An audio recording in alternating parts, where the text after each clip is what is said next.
Ladies and gentlemen, if you are around a man of God and you are not prayerful, you expose the man of God to danger.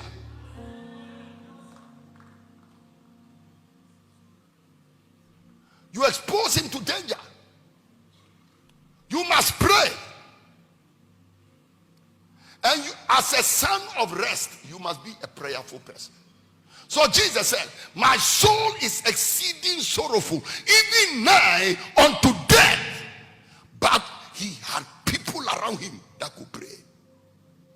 And he thought he could depend on them to pray. Peter was asleep. James was asleep. John was asleep. In fact, these are the three he could trust most. So he said, now my soul is exceeding sorrowful, even nigh unto death. Let me carry the three best prayer warriors. Peter, James, John. These are the people he carried to the Mount of Transfiguration. On both occasions, they fell asleep. Mount of Transfiguration, even with all the glory that hit that mount, they were asleep. When they woke up, they only saw Elijah and Moses and Jesus. They said, "Where? 3 tabernacles." Look at them. Monkey they work, baboon they chop. You were asleep when I was encountering them. You just got up and saw glory, and you want 3 tabernacles. Well, they didn't say one for them. They said, okay, one for you, one for Moses, and one for Elijah. As for us, we will be the gate men. We don't care. Then in the Garden of Gethsemane, he carried these same 3 people. Now my question is, if these 3 could sleep, then the rest were in coma.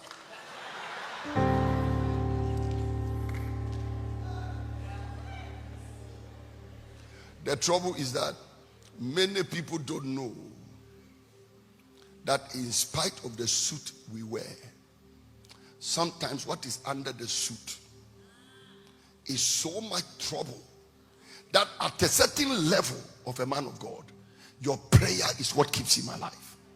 You know, there was a man called Charles Finney. My wife told me the story about a man called Charles Finney. We all know about Charles Finney, but I didn't know this until my wife told me about it. Charles Finney had a prayer warrior called Father Nash. Father Nash was the prayer warrior of Charles Finney.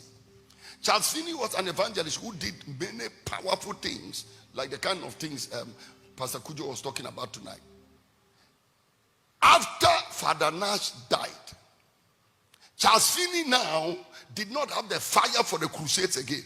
So he had to stop the crusades, and then he went into pastoring a church, a small church, because he did not have that fire to sustain his evangelism. So people were seeing Charles Finney, revivalist, Charles Finney, evangelist, but they didn't know that there was a man who was praying to let the thing happen. May you be a son of rest who will let your father rest. Apart from prayer, there is something I call partnering. Everybody say partnering. Come on, shout it, partnering. Now you have to be a partner. So you pray, you are also a partner. Partnership means you do some things around a man which normally he cannot do. Listen to me. If you do what your spiritual father can do, you are not a partner. For example, if you are around me and all you can do is preach, you will not be a good partner, because the preaching, you are not likely to do it better than me. And secondly, the things I have to say, I have not finished. So you are not likely to see the pulpit.